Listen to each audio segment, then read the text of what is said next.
em relação até a possibilidade de racionamento. Como é que tem sido essa questão dentro dos bastidores aí de Brasília? Porque até sem fazer, estou fazendo conta nenhuma aqui como economistas, muitos detalhes. Mas assim, 2013, 2014, até eu lembrei aqui, a gente teve aquela crise hídrica, principalmente no Sudeste, né? Foi uma das piores da história. E tem alguns indicadores que já mostram que a gente está num momento talvez igual ou pior do que foi lá em 2013 e 2014, né?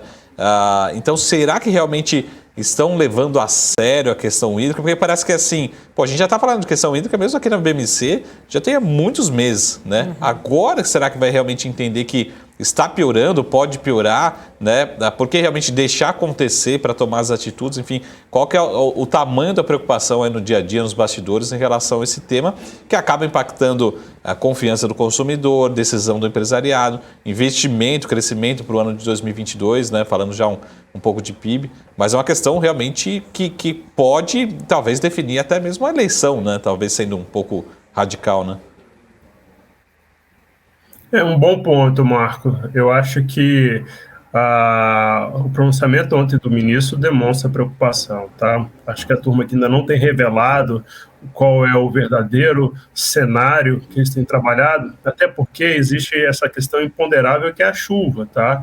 Então, acho que eles não querem traçar o pior cenário, Marco, justamente para não deixar os investidores ressabiados e a gente começar a ter reações negativas dentro da Bolsa. Então, como a gente ainda trabalha com o fator, como o governo ainda trabalha com o fator chuva, e fator chuva é uma questão que fica dentro do imponderável, eu acho que eles têm trabalhado para mitigar um pouco do ruído. E a ida do ministro a público, a ida do ministro fazer um pronunciamento, já faz parte da sinalização de que eles estão acompanhando. E com certeza eles estão acompanhando. Eu acho que eles só não querem abrir para o público geral qual é a situação agora, porque abrir a situação agora pode mudar daqui a 2 semanas, 3 semanas.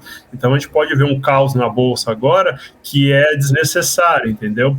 Então, assim, está sendo, sim, acompanhado. A gente já vê até questões aí envolvendo a Eletrobras, que pode entrar aí para reforçar nessa questão de abastecimento de energia.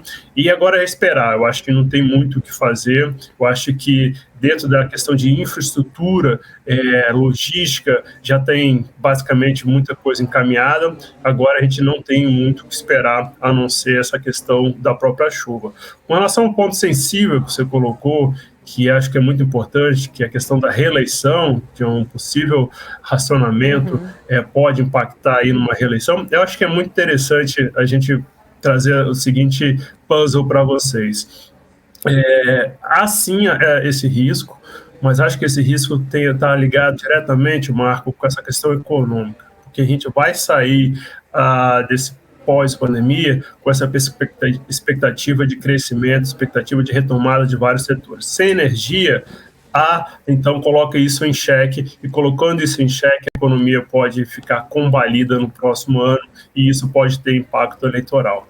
Mas o racionamento em si, a gente tem historicamente, Marco, um acontecimento aí em São Paulo. Aí em São Paulo a gente teve um racionamento muito forte durante a campanha para governador. Na ocasião, quem era o governador era o Geraldo Alckmin, que tentava a reeleição, e a gente viu um racionamento muito forte. Mesmo assim, isso não impactou na reeleição dele. Ele perdeu votos, mas não foi uma situação definitiva para ele perder a eleição aí em São Paulo. Então, eu acho que nessa questão do racionamento está muito mais ligado a esse fator econômico do que o simples fato da gente amanhã abrir a torneira e não sair água, tá? Então, assim, mas a gente tem que esperar, porque vão ter vários fatores nessas eleições, e essa pode ser mais uma peça. Com o histórico, olhando para trás pelo retrovisor, a gente viu que aí em São Paulo não teve